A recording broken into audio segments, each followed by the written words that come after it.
सर्वसचान हृदि सन्निविष्ट मत्त श्रुति ज्ञान अपोहनञ्च वेदेस्त सर्वे रहमेव वेद्य वेदांत कृदुवेद वेदविद च कह।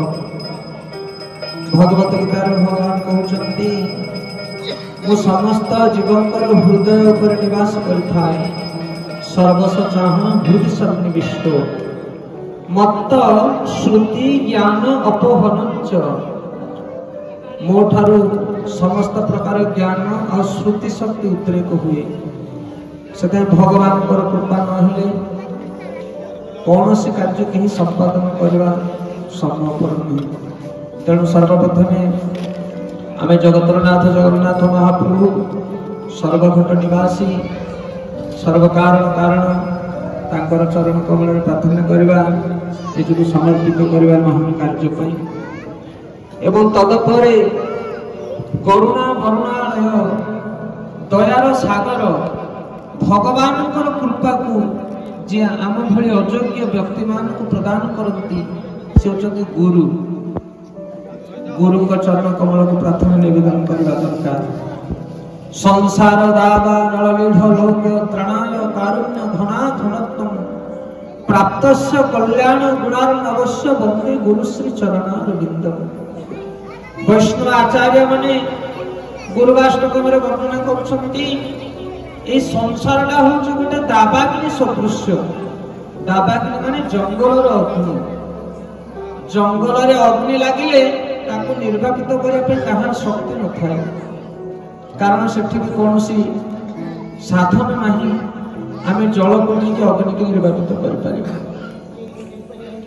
आ जेमिति जंगल रे अग्नि लागिले चतुर्पार्श्वर अग्निर लेलिहान शिखारे निरीह प्राणी माने छटपट होई मृत्युवरण करती से भली वर्तमान संसार चतुर्दिगरे दुख शोक अशांति दुर्विपाक एठी किए काहको आश्रय दवा नाहंती। सेथा आचार्य माने कहउछन्ति संसार दावा नललीढ़ लोक त्रणाय कारुण्य घना घनत्व। जंगल निया को लिभेबा पई गोटे मात्र उपाय होछि वर्षा। जदि मूषल धार बारिपात हुए ताहले जंगल अग्नि निर्वापित हुए। से गुरु होउछन्ति से मूषल जलधार रूपक मेघखंड आ मेघरु पानी आसे कोठु। त्राणाय कारुण्य घना घनत्व प्राप्तस्य कल्याण गुणार्णवस्य। गुणार्णव गुणर सागर होउछन्ति भगवान।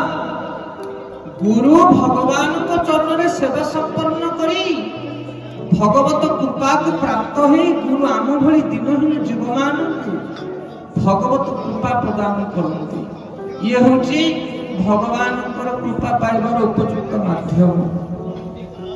सागर रे बहु परिमाण जल थिले मध्य आमे ताकू निज कार्य व्यवहार कर परिबा नाही जे पर्यंत वर्षा धार रूप में आम पाख न पहुंची। से भाव में साधु गुरु वैष्णव मानकर कृपा जे पर्यंत न होइछि से पर्यंत भगवान अखिल ब्रह्मांडपति जे सर्वस्थान रे विद्यमान थिले मध्य तांकर कृपा को आमे ग्रहण कर पारिबा नहीं। गुरु गोविंद तन खड़े काकु लागे पाए बलिहारी गुरु गोविंद दिए बताए। पूर्व इतिहास में यदि देखिबा जो महान महान भक्त माने थिले ध्रुव हंतु प्रहलाद हंतु से माने सर्वप्रथम गुरुंकर कृपा को प्राप्त होई तापर भगवत कृपा प्राप्त होइथिले। तेणु हृदय सहित मु मोर परम आराध्य गुरु चरण को प्रार्थना करूछि जहांकर आशीष जहांकर कृपा बळलु मु किछि पाइ पर चेष्टा करू। आ तदपरे अखिल ब्रह्मांड भितर भरी रहिथिबा असंख्य वैष्णव समाज गुरु सिना उपदेश प्रदान करती शिष्य को किंतु शिष्य गुरुंकर उपदेश को सेते बेले पालन कर पारिबो जेते बेले साधु संग रे से निवास करिवो। जे पर्यंत चतुर्पार्श्वर साधु नाहंती से पर्यंत गुरुंकर वाणी को केही ग्रहण कर पारिबे नाही। सेथिपाई कहा जाए साधु संग सर्वशास्त्र कहे लबे मात्र साधु संगे सर्वसिद्ध हुए। जीवन में गुरु अनेक लोक ग्रहण करती किंतु गुरुंकर नीति गुरुंकर शिक्षा गुरुंकर उपदेश को समस्ते पालन कर पारंती नहीं। कारण गुरु भ्राता बा वैष्णव समाज को जदि आम परित्याग करबा ताहले आमे सठिक मार्ग रे जाई परिबा नहीं। शास्त्र रे वर्णना करा जायछि जदि साधारण दोष मनुष्य करे जाहि ताहि पाप करिले शिव द्वारे मुक्ति। जदि मनुष्य साधारण पाप कार्य करे ताहले शिवालय को गले शिवंकर कृपा हेले बा देवी देवता मानकर कृपा हेले हमर साधारण पाप नष्ट हो जाए। किंतु जदि देवी देवता मानक पाखरे शिव ब्रह्मांक पाखरे जदि अपराध हुए ताहले ताको विष्णु वचन करती। आम इतिहास रे देखिचे ब्रह्मा शिव जदि कौन से असुर मान को वर प्रदान करती तार उपाय से पाखरे मिले ना शेष में भगवान विष्णु तार समाधान करती। से साधारण पाप कले शिव द्वारा मुक्त हुए शिवालय रे पाप कले विष्णु द्वारा मुक्त हुए एवं विष्णु अपराधी जो माने होंती से माने गुरु को चरण रे कृपा प्राप्त हेले तांकर दोष मार्जित हुए। किंतु जदि जने गुरु को चरण रे अपराधी हुए ताहाले तीन भुवन रे तार मुक्ति न थाए। सेथि पई गुरु तो समस्त ग्रहण करि नियंती किंतु गुरुंकर वाणी गुरुंकर उपदेश को जीवन में ग्रहण करने हमको वैष्णव संग दरकार। ओहे वैष्णव ठाकुर दयार सागर ए दासे करुणा करी। ओहे वैष्णव ठाकुर दयार सागर ए दासे करुणा करी। दिया पद छाया स्वधरे आरे दिया पद छाया स्वधरे आरे तुम्हार चरण धरी। ओहे वैष्णव ठाकुर दयार सागर ए दासे करुणा करी।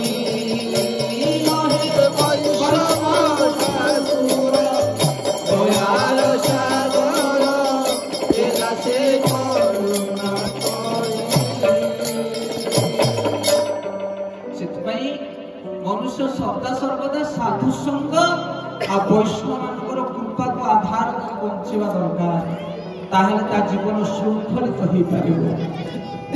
सेई भଳି जने महान वैष्णव थिले जगत गुरु श्रील प्रभुपाद। तांकर कृपा कटाक्ष बळरू तांकर गुरुनिष्ठ साधना बळरू आज सारा पृथ्वी पृष्ठ रे भगवान कर नाम कीर्तित होछि। इस्कन माध्यम रे भारत रे नुह भारत बाहर सारा पृथ्वी रे आज गीता भागवत वाणी प्रसार लाभ करुछि।